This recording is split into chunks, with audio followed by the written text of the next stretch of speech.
Hi students, let us see Civics Unit 1, the Indian Constitution Part 2 video. In this lesson, the topic 1.9 topic is Central State Relations. The legislative relations. The Union Parliament has the power to legislate for the whole or any part of the territory of India. So என்ன சொல்கிறாங்கன்னா, இந்த union parliament தான் வந்து என்னது லெஜிஸ்லேட்டிவில் முதல்ல ரொம்ப ப்ரைமரியாக அவங்க தான் ரொம்ப இம்பார்ட்டண்ட்டு. ஹோல் பார்ட்டி அவங்களுடைய தான் டெரிட்டரி, நம்மளுடைய இது இருக்கு இல்லையா, கட்சிகள், அது எல்லாத்துக்குமே அரசாங்கத்துக்கு ரொம்ப முக்கியமானது வந்து யூனியன் பார்லிமெண்ட் பவர். அது வந்து லெஜிஸ்லேட்டிவில் நம்மளுடைய சட்டத்தில் தான் இருக்குது அப்படின்னு சொல்கிறாங்க. which includes not only the states but also the union territories or other area of the time being included in the territory of India. The 7th schedule of the constitutions embodies three lists, namely the union list, state list and concurrent list, consisting of 97, 66 and 47 items represently. So என்ன சொல்கிறாங்கன்னா, இந்த 7th schedule of the கான்ஸ்டியூஷனில் வந்து என்ன பண்ணியிருக்காங்க, 3 lists வந்து ரொம்ப இம்பார்ட்டண்ட்டாக சேர்த்துருக்காங்க. ஒன்று யூனியன் லிஸ்ட்டு, ஸ்டேட் லிஸ்ட்டு, இன்னொன்று கான்கரண்ட் லிஸ்ட்டு. ஸோ இதில் வந்து 97, 67, 47 ஐட்டமில் வந்து இதை பற்றின விஷயங்களை சொல்லியிருக்காங்க ஆக்டில் அப்படி சொல்கிறாங்க. The state legislature has exclusive right to legislate on the state list. Both parliament and state legislatures have power to legislate on subject contained in the concurrent. So என்ன சொல்கிறாங்கன்னா, இந்த ஸ்டேட் லெஜிஸ்லேட்டிவாக இருக்கிறவங்க வந்து என்னது, ஸ்டேட்டாக இருந்தாலும் சென்ட்ரலாக இருந்தாலும் பார்லிமெண்ட்டாக இருந்தாலும் ஸ்டேட் லெஜிஸ்லேட்டராக இருந்தாலும் இது ரொம்ப பவர்ஃபுல் வாய்ந்தது. இது லெஜிஸ்லேட் நீதிமன்றம் வந்து ரொம்ப பவர்ஃபுல் வாய்ந்தது அப்படின்னு சொல்கிறாங்க. The law of the state and the union on the subject in the concurrent list, the law of parliament prevails. என்ன சொல்கிறாங்கன்னா, நம்மளுடைய ஸ்டேட்டு அண்டு யூனியன் இதெல்லாம் சேர்ந்து ஒரு கான்கரண்ட்டான ஒரு லிஸ்ட்டாக வர்றது வந்து இந்த லா பார்லிமெண்ட் லாவில் தான் இது ப்ரிவைல்ஸ் ஆகுது அப்படின்னு சொல்கிறாங்க. Next, the administrative relations.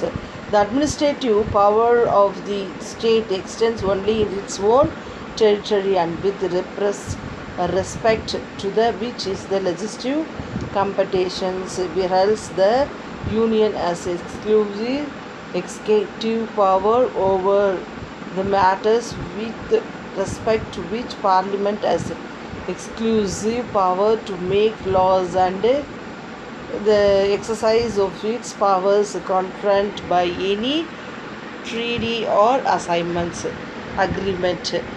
The administrative power பார்த்தாலும் ஸ்டேட்டில் வந்து என்னது, ஸ்டேட்டோட இது ஸ்டேட்டுக்கு தான் இருக்கும். இந்த ஸ்டேட் லெவலில் இருக்க லெஜிஸ்லேட்டிவ்ஸ் வந்து என்ன பண்ணுவாங்க, அவங்கள கண்ட்ரோல் பண்ணுவாங்க. யூனியன் பார்த்திங்கன்னா யூனியனுக்கும் ஓவராலாக அவங்களுக்கும் எக்ஸசைசஸ் பவர், லாஸ் அண்ட் ஆர்டர்ஸும் இருக்கும். ஸோ இந்த எல்லா பவர் அண்ட் இது எக்ஸசைசஸ் இருந்தாலும் இவங்களுக்கு என்னது, இவங்களுக்கு ஒரு ட்ரீடியோ இல்லை ஒரு அக்ரிமெண்ட்டோ சைன் பண்ணுற எல்லா பவரும் யாருக்கு இருக்குது, இந்த லெஜிஸ்லேட்டிவ் லாஸ்க்கு இருக்குது அப்படி சொல்கிறாங்க.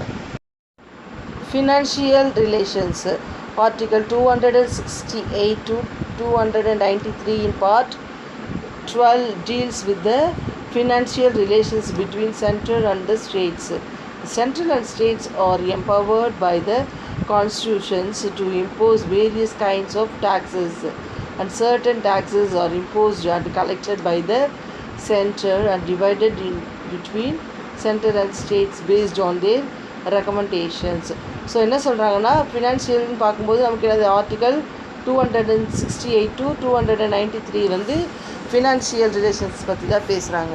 மெயினாக இது வந்து என்னென்னா, ஒரு யூனியனாக இருந்தாலும் சரி, ஸ்டேட்டாக இருந்தாலும் சரி, அவங்க ரெண்டு பேருமே various types of certain taxes வந்து மக்கள்கிட்டேருந்து கலெக்ட் பண்ணுவாங்க இல்லையா. ஸோ அந்த மாதிரி டேக்ஸஸ் வந்து டைரெக்டாக வந்து சென்ட்ரல் ஸ்டேட்டும் ஒரு சில நேரத்தில் வாங்குவாங்க. சென்ட்ரல் கவர்மெண்ட் வாங்கி என்ன பண்ணுவாங்க, ஸ்டேட் கவர்மெண்ட்டுக்கு அதுக்கு அவங்களுடைய தேவைக்கு ஏற்ற மாதிரி ரெக்கமெண்ட் பண்ணி கொடுப்பாங்க. நமக்கு இப்போல்லாம் கூட சொல்லுவாங்க இல்லையா, முதல்வர் வந்து பிரதமர்கிட்ட கேட்டிருக்காரு, நிதி உதவி கேட்டிருக்காரு, இவ்வளோ அலாட் பண்ண சொல்லி கேட்டிருக்காரு அப்படிலாம் சொல்கிறோம் இல்லையா. ஸோ இந்த மாதிரி ஃபினான்ஷியல் இதெல்லாம் வந்து என்ன பண்ணுவாங்க, சென்டர் வந்து ஸ்டேட்டுக்கு ப்ரொவைட் பண்ணுவாங்க. தேவையான நம்மக்கிட்டே இருக்கும், அட் த சேம் டைம் தேவையான அளவு நம்ம டேக்ஸஸ் அந்த மாதிரி ஓவராலாக பே பண்ணுறத வந்து அவங்க ப்ரிசர்வ் பண்ணி வச்சு இந்த மாதிரி ரொம்ப இக்கட்டான டைமில் நமக்கு அதை ரிலீஸ் பண்ணுவாங்க. Of the Financial Commission appointed by the President under Article 280 of the Constitution. So இந்த ஃபினான்ஷியல் கமிஷனை வந்து அப்பாயின்மெண்ட் பண்ணுறவரே யார், பிரசிடெண்ட் தான். ஆர்டிகல் 280 வந்து இதை பற்றி கான்ஸ்டியூஷனில் சொல்லியிருக்காங்க. The late Prime Minister Indira Gandhi appointed the Sarkaria Commissions in 1983 to make an enquiry into the center-state relations. So இதுக்கு முன்னாடி இந்த நம்மளுடைய ஃபார்மர் மினிஸ்டர் என்ன பண்ணியிருக்காங்க, பிரைம் மினிஸ்டர் இந்திரா காந்தி வந்து இதுக்காகவே சர்க்காரியா கமிஷன் சொல்லிட்டு ஒன்று நிரூபிச்சிருக்காங்க. இப்போது 1983 இவங்க என்னென்னா இவங்க வந்து சென்ட்ரல் ஸ்டேட் ரிலேஷன்ஸ் பற்றி என்கொயரி பண்ணுறது தான் இவங்களுடைய இம்பார்ட்டண்ட் ஜாபாக இருந்துச்சு.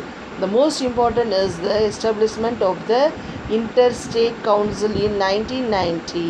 ஸோ இதோட இம்பார்ட்டண்ட் இந்த கமிஷனுடைய முக்கியமான இம்பார்ட்டண்ட் பில்டப் என்னென்னா, இது வந்து என்னது, இன்டர் ஸ்டேட்டுக்குள்ளேயே இருக்க கவுன்சிலை டெவலப் பண்ணுறது தான். 1990 இதை வந்து என்ன பண்ணியிருக்காங்க, இந்த கவுன்சிலை உருவாக்கியிருக்காங்க. Next, the official language. Part 17 of the Constitution deals with the official language in Articles 343 to 351. Initially, the constitutions recognized 14 religion languages which were included in the English schedule. At present, 22 languages are recognized. So என்ன சொல்கிறாங்கன்னா, part 17 கான்ஸ்டியூஷனில் deals என்ன சொல்கிறாங்கன்னா, article 343 to 351 வந்து official language பற்றி தான் அதிகமாக சொல்கிறாங்க. இதில் வந்து குறிப்பாக பார்த்திங்கன்னா கான்ஸ்டியூஷன் ரெகக்னைஸில் வந்து 14 ரிலிஜியல் லாங்குவேஜஸ் தான் ஃபஸ்ட்டு வந்து என்னது இங்கிலீஷ் ஷெட்யூலில் இருந்துச்சு. அதுக்கப்புறம் இப்போ வந்து 22 லாங்குவேஜஸ்ஸு வந்து என்னாச்சு ரெகக்னைஸ் பண்ணி அஃபிஷியல் லாங்குவேஜாக அறிவிச்சிருக்காங்க. Emergency provisions. National emergency. Article 352.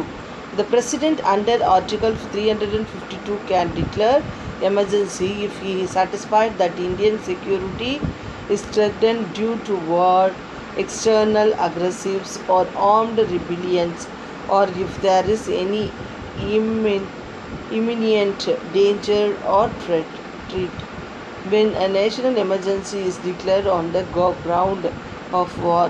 So என்ன சொல்கிறாங்கன்னா, அது ஏன் நேஷ்னல் எமர்ஜென்சிங்கிறது வந்து என்னது, பிரசிடெண்ட் வந்து என்ன பண்ணுவார், ஆர்டிக்கல் 352 சொல்கிறாங்க. அவர் வந்து எமர்ஜென்சி பர்பஸ்க்காக, இந்த செக்யூரிட்டி பர்பஸ்க்காகவும் என்ன பண்ணலாம், இந்த மாதிரி ஒரு அறிக்கையை கொடுக்கலாம். திடீர்னு ஒரு வாருக்காகவோ இல்லை ஒரு அக்ரெசிவ் ஒரு ஆட்டிடியூடுக்காகவோ இல்லை இது மாதிரி மக்களுக்கு வந்து டேஞ்சராக இருக்கிற ஒரு த்ரெட்டட் பயமுத்துற விஷயத்துக்கு வந்து அவங்க என்ன பண்ணலாம், இந்த மாதிரி நேஷ்னல் எமர்ஜென்சி டிக்ளரேஷன்ஸ் கொடுக்கலாம்.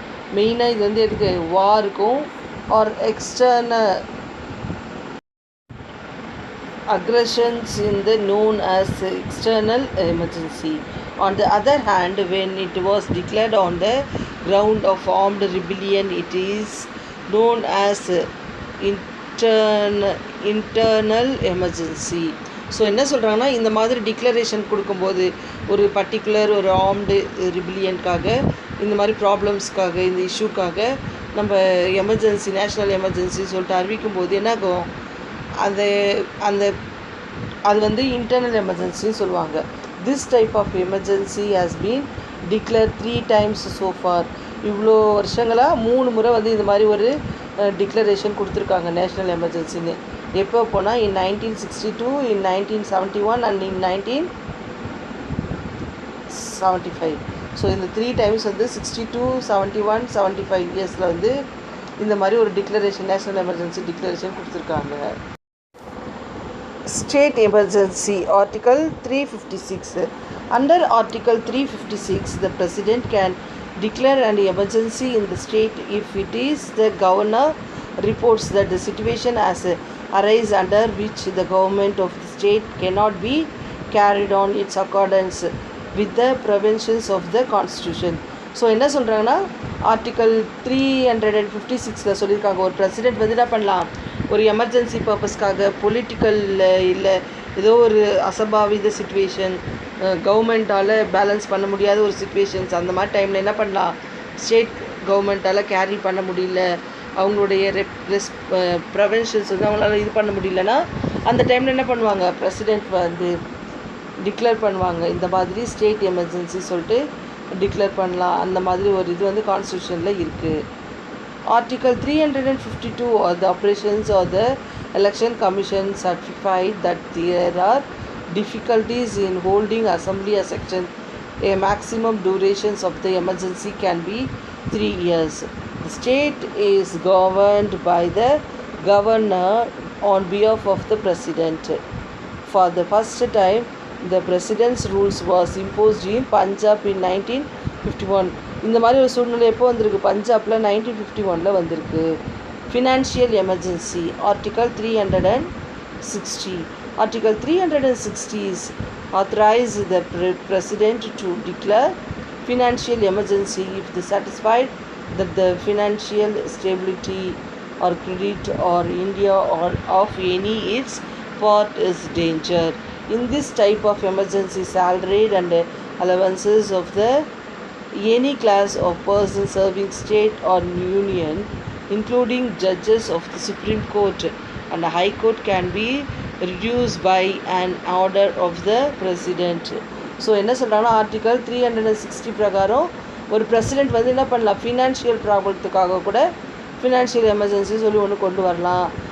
ஒரு கிரெடிட்காகவோ இல்லை நாட்டுக்கு தேவையான ஒரு இது இல்லைன்னா மணி இல்லைன்னா என்ன பஞ்சம் ஏற்படலையா, அந்த மாதிரி பர்டிகுலர் ஏரியாவில் இந்த மாதிரி ஒரு ப்ராப்ளம் நடக்குதுன்னா அவங்க என்ன பண்ணலாம், எமர்ஜென்சியாக யாருக்கும் சேலரி கொடுக்க முடியல, எமர்ஜென்சி பர்பஸ் அவங்களுடைய ஃபண்டமெண்டல்ஸ்க்கு எந்த சர்வீஸும் பண்ண முடியல கவர்மெண்ட்டால் அப்படின்னா, இதுக்கு வந்து என்னது சுப்ரீம் கோர்ட்டு, ஹை கோர்ட்டு இவங்க எல்லாருமே என்ன பண்ணலாம், அப்பீல் பண்ணி இந்த மாதிரி ஒரு ப்ராப்ளம் இருக்குது, இதை ரிடியூஸ் பண்ணுங்கள் சொல்லி கேட்கலாம் பிரசிடென்ட் கிட்ட. This type of emergency has not been declare in India so for.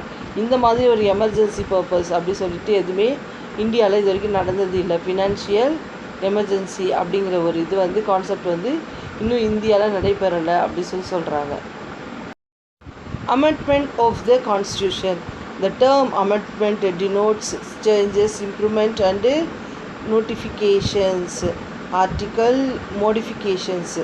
Article 368 of the Constitution in Part 20 deals with the powers and Parliament to amend the Constitution and its procedures.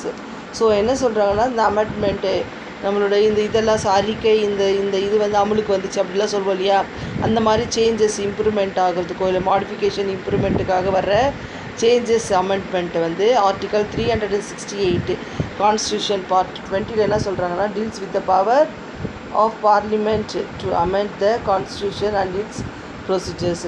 So இந்த இதில் வந்து பர்டிகுலராக ஒரு பார்லிமெண்ட்டில் வந்து என்ன மாதிரி ஒரு அமெண்ட்மெண்ட்டு உருவாக்கலாம், என்னென்ன கான்ஸ்டியூஷனில் இருக்குது அப்படி ப்ரொசீஜர்ஸ் பற்றி இதை தெரிஞ்சுக்கலாம். Procedure of an amendment. The amendment of these constitutions may be initiated only by the introductions of the bill for the purpose in either house of parliament, and when the bill is passed in each house by a majority of the total membership of that house and a majority of not less than 2/3 of the members in the house president and voting. So என்ன சொல்கிறாங்கன்னா ஒரு amendment ஒரு அறிக்கை ஒரு இது வந்து வெளியிடுறாங்க அப்படி சொன்னால் அமலுக்கு கொண்டு வராங்க அப்படி சொன்னால் என்ன பண்ணுவாங்க, ஃபஸ்ட்டு அதை வந்து பார்லிமெண்ட் ஹவுஸ்க்கு தான் முதல்ல கொடுப்பாங்க. அதில் வந்து என்ன அவங்க அந்த பில்லை வந்து பாஸ் பண்ணுறதுக்கு முன்னாடி ஹவுஸில் இருக்க எல்லாருக்கும் மெம்பர்ஷிப்புமே அதை வந்து அக்செப்ட் பண்ணுற மாதிரி இருக்கணும். மெஜாரிட்டி ஓட்டிங் பார்ப்பாங்க, அதாவது 2/3 3/2 பாகமாவது என்ன ஓட் பண்ணணும், மெம்பர்ஸ் ஓட் பண்ணியிருந்தால் தான் அந்த அமெண்ட்மெண்ட் என்ன பண்ணுவாங்க, பில் பாஸ் பண்ணுவாங்க. இல்லைன்னா அந்த அமெண்ட்மெண்ட் வந்து டிஸ்கஷன்லே இருக்கும். It shall be presented to the president who shall give this assent to the bill, and thereupon the constitution shall stand amendment in accordance with the terms of the bill. So இந்த மாதிரி present பண்ணால் தான் அது வந்து யார்கிட்ட போகும், president கிட்ட கொடுத்து பிரசிடெண்ட் என்ன பண்ணுவார், அதுக்கு அப்ரூவல் கொடுப்பாரு. அதுக்கப்புறம் தான் இந்த அப்ரூவல் வந்து நான் நடைமுறைப்படுத்த முடியும் அப்படி சொல்கிறாங்க.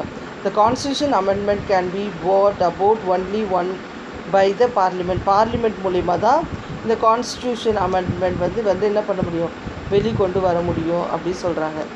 Types of amendment. Article 368 provides for 3 ways of amendment.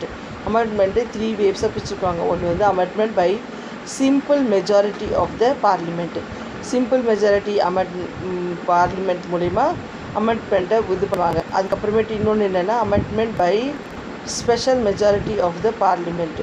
ஸ்பெஷலாக மெஜாரிட்டிஸில் இருக்க பார்லிமெண்ட்டிலேருந்து செலக்ட் பண்ணுவாங்க. அதுக்கப்புறம் amendment by special majority of the parliament and the ratifications of the state legislatures. So இந்த ஸ்டேட் லெஜிஸ்லேச்சர்ஸ் அப்படி சொல்லுவோம் இல்லையா, சட்ட ஒருங்கிணைப்பாளர்கள் தளபதி அப்படிலாம் சொல்லுவோம் இல்லையா, அந்த மாதிரி நீதிபதியாக இருக்கிறவங்க அவங்களுடைய இதெல்லாம் வந்து அந்த பார்லிமெண்ட்டுக்கு ஈக்குவலாக அவங்களது கால்குலேட் பண்ணுவாங்க. ஸோ அந்த மாதிரி கால்குலேட் பண்ணி அந்த அமெண்ட்மெண்ட்டுக்கு இவ்வளோ மெஜாரிட்டி இவ்வளோ பவர் இருக்குது அப்படி சொல்லிட்டு ஸ்பெஷல் மெஜாரிட்டி அமெண்ட்மெண்ட்டை வந்து வெளிக்கொண்டு வருவாங்க, அமுல்படுத்துவாங்க, நடைமுறைப்படுத்துவாங்க அப்படின்னு சொல்கிறாங்க. இந்த constitutional reforms commissions. The National Commission to review the working of the Constitution was set up by a resolutions of the Government of India in 2000, headed by M.N. Venkatachala. In April 2007, a 3-member commission headed by the former Chief Justice of India, M.M. Puchinchi, was set up by the government to take a fresh look at the relative roles and the representatives of various levels of government and their interrelationship. So என்ன சொல்கிறாங்கன்னா, இந்த national commissions வந்து என்னது ஒரு working கான்ஸ்டியூஷன்ஸாக இருக்கிறது. குறிப்பாக சொல்லப்போனால் அந்த resolutions of the government of India in 2000 headed by 2000 இயரில் வந்து என் வெங்கடாச்சலா அவருடைய இதில் தான் வந்து இந்த நியூ நேஷ்னல் கமிஷன் வந்து உருவாச்சு. இன் April 2007 the 3-member commissions headed by the former chief justice of இந்த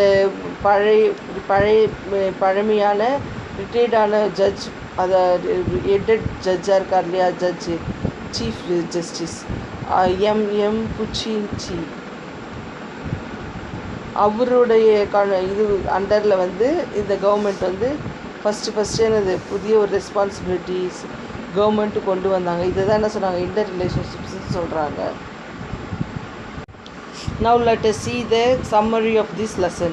The Constitution of India was framed by a Constituent Assembly set up under the Cabinet Mission Plan 1946. The preamble of the Constitution states that India is the sovereign, socialist, secular, democratic republic. The word citizen is derived from the Latin term civics. It means residents of the city-state. According to Dr. Ambedkar, Article 32 is the heart and soul of the whole constitutions. In 2004, the Government of India decided to create new category of languages called as classical languages. So 2004 தான் என்ன பண்ணாங்க, classical லாங்குவேஜுங்கிற ஒரு கான்செப்டை கொண்டு வந்தாங்க. அம்பேத்கர் சொல்கிறாரு article 32 தான் வந்து அது கான்ஸ்டியூஷனோடைய ஹார்ட்டாக இருக்கிற ஒரு விஷயம் அப்படின்னு சொல்கிறாரு. அப்போ ஒரு சிட்டிசனுங்கிற ஒரு வேர்டு வந்து என்னது லத்தீனில் சிவிக்ஸுங்கிற வேர்டு தான் ட்ரைவ்ட் ஆகி சிட்டிசன் அப்படின்னு உருவாச்சு அப்படின்னு சொல்கிறாங்க. ஸோ இந்த சோஷியலிஸ்ட் செக்யூர் டெமோக்ராட்டிக் ரிப்பப்ளிக் வந்து என்ன சொல்கிறாங்க, இந்த ப்ரீமியம் அப்படிங்கிறதுக்கு மீனிங் வந்து இதுதான் அப்படின்னு சொல்கிறாங்க. நெக்ஸ்ட்டு பார்த்தீங்கன்னா, the constitution of the India was formed by constituted assembly setup. இந்த கமிஷனை வந்து கான்ஸ்டியூஷன் அசம்பிளி செட்டப் பண்ணது வந்து கேபினட் மிஷன் பிளான் எப்போனா 1946. அப்போ தான் முதல் கான்ஸ்டியூஷன் இந்தியன் கான்ஸ்டியூஷனுக்காக ஒரு கமிஷனை உருவாக்குனாங்க. So students, I have completed the lesson here. Study well and understand the lesson. Thank you children.